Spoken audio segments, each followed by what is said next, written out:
শুরু হয়েছে পবিত্র মাহে রমজান। রহমত, মাগফিরাত ও নাজাতের বার্তা নিয়ে মুমিনের দরজায় পা রেখেছে রমজান। এই মাস আল্লাহ তাআলার পক্ষ থেকে অসীম রহমত ও বরকত নিয়ে আসে। রমজান মানেই আত্মার পরিশুদ্ধি ও তাকওয়া অর্জনের মাস। বিশ্বজুড়ে মুসলিমরা ইবাদত বন্দেগীতে এই মাসটি কাটিয়ে থাকেন। শেষ রাতে জেগে সেহরি খাওয়া, সূর্যোদয় থেকে সূর্যাস্ত পর্যন্ত পানাহার ও অন্যান্য নিষিদ্ধ কর্ম থেকে বিরত থাকা, সূর্য অস্ত যাওয়ার সঙ্গে সঙ্গে ইফতারি করা এবং রাতে তারাবি নামাজ পড়া। ধুলো, ময়লা ও ক্ষতিকর ধূলিকণা থেকে নিমিষেই মুক্তি দেয় চৌধুরী এয়ার পিউরিফায়ার। এর শক্তিশালী সাকশন ঘরের কোনায় কোনায় লুকিয়ে থাকা সকল ধুলা টেনে ফিল্টার করে এবং বের করে আনে নির্মল ও স্বাস্থ্যকর হাওয়া।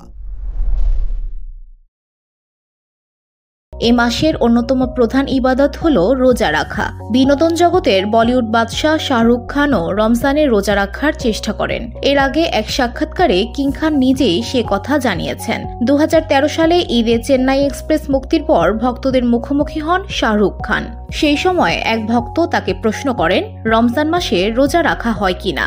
এমন প্রশ্নের উত্তরে শাহরুখ খান বলেন, হ্যাঁ, রোজা রাখা হয়, তবে 2-4টা রোজা ছুটে যায়, কারণ আমাকে ব্যথার ওষুধ নিতে হয়।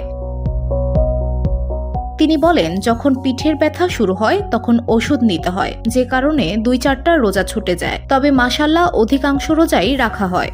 বিভিন্ন সময় ধর্ম নিয়ে কটাক্ষের মুখে পড়লেও বরাবরই নিজের অবস্থান ঠিক রাখেন বলি বাদশাহ। কোনো ঝামেলা থেকে বিরত থাকার চেষ্টা করেন তিনি।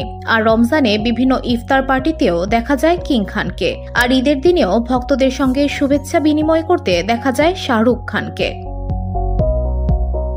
VOD Bangla news desk.